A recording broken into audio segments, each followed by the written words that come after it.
It is Thursday, the 3rd of April, 9:56 p.m. here in Cryptorado Springs, Cryptorado. Top of the blockchain is block number 294086.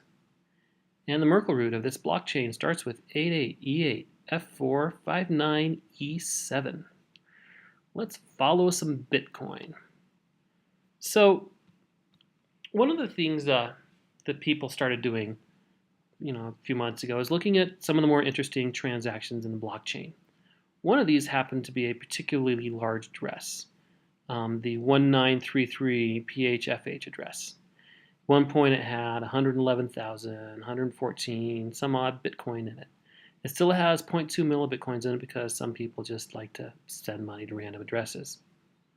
But what's really interesting is we'll go through and show what happened to this about the 9th of March. Now this is just after Mt.Gox started doing its pyramid splits of various Bitcoin that it had found. But this transaction also exhibited some strange behavior. So let's go ahead and copy this and put this into the Bitcoin viewer. Now, as you can see already, it's starting to look like some good pyramid splits right here, the good old 1 in 2 out pattern of roughly equal amounts. Now, because of the time and the fact it was a pyramid split, a lot of people were saying, oh my goodness, Mt.Gox is a whole lot more Bitcoin that they're not telling us about, which, they probably do. We just don't know where it is yet or what it is or if they have control over it. I think that's the more important part. But in looking at this pyramid, I came to the conclusion that this is not Mt.Gox, or if it is Mt.Gox, it is definitely not the same program that was running the other programs, the other pyramid splits. And the reason is, so let's go ahead and actually bring up one of these Mt.Gox pyramids and do another little pyramid descent on it. So here is the Mt.Gox pyramid of the 20,000. As you can see, they split into large random numbers. I don't know if they're random or if they're rolled up values from various account holdings. The part where they go down to 8 decimal points generally leads me to believe that these are basically random numbers. They've gone on a 7-8. But they keep going down and they keep going down in even splits. Now the other pyramid here, this 1933 pyramid, so it does have some unevenness in it, but it ultimately does go down to nice even numbers. Here we have 30, 30, 30 and some odd change, 60 and some odd change, 10s, 20s, 10s. But if we go down one more level on some of these, some interesting things start showing up.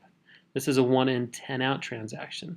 And then this is a 1 in 5 out transaction, where they break it up into nice, neat bundles of $100 bills. Now, from what we know of Mt.Gox, what they did when they finished their splits and did some rearrangements, they finally bundled things up in about 20,000 K bundles. So these bundles, and they're all into their own separate addresses. Now, that's why I don't think this particular Bitcoin transaction is Mt.Gox. So what transaction is it?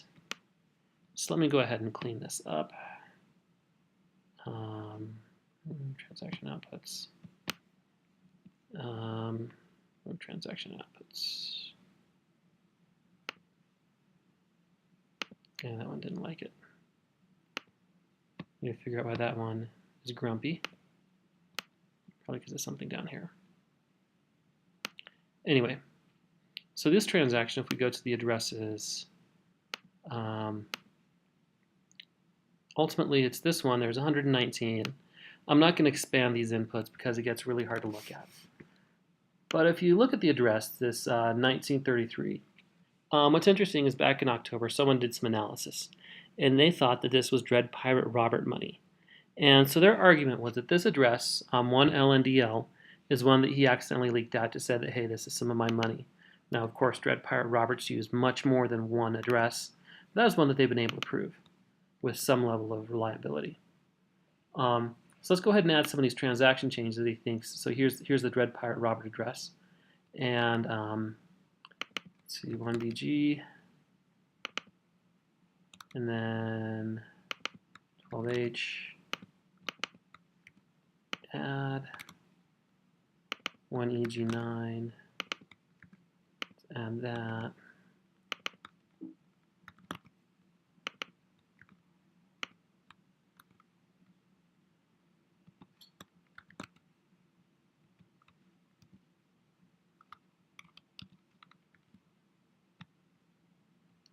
So as you can see, he takes this address here and links it to this address here. Actually, it's this address here. And he gets a big old chain of money. So before he goes into this big coin sweep, he's got a bundle of $40,000. And these represent some pretty, thorough tumbling exercises. Some of them are consolidations, some of them are tumblings. Mostly consolidate and splits are what these look like. Not that many coin joins. But here's where I think the analysis falls down. I think it's only tainted by Dread Pirate Robert money. I don't think it is Dread Pirate Robert money. He put in $5,000. And then things start getting kind of dicey as far as, the values matching up.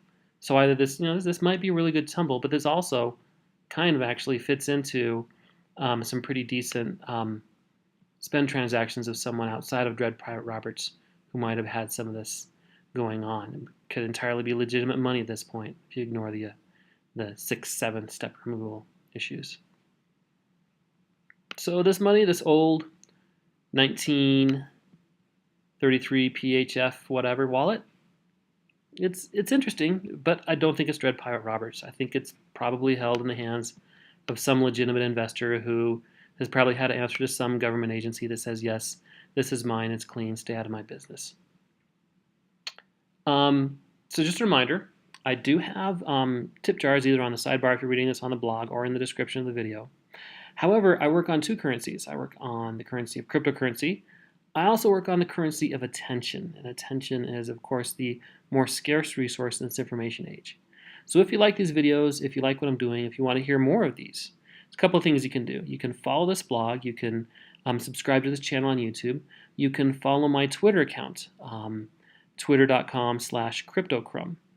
And you can also, send me mail, tweet me, find me on LinkedIn, and get some requests. I already got one request to follow some tip jars. I've got some of that tip jar stuff set up already. I have a pretty good one that I'm probably going to go through to talk about, but not today. I need to get some more homework done on it. But yeah, if you have any suggestions of transactions you want me to look at, and feel free to send me a line. One other thing, the software that I'm running, Follow the Bitcoin, is also open source software. It's software that I wrote using various libraries out there, JavaFX, JGraph. I'm actually using the Bitcore API to get data from it right now. And you can get this on GitHub. So we go there, github.com/Shannon/follow-the-Bitcoin. If you want, you can download this. I've submitted it to the Mac App Store, so it'll be out on the Mac App Store either next week or never. You never know how these reviews are going to go. Got my fingers crossed. But in the meantime, happy Bitcoining.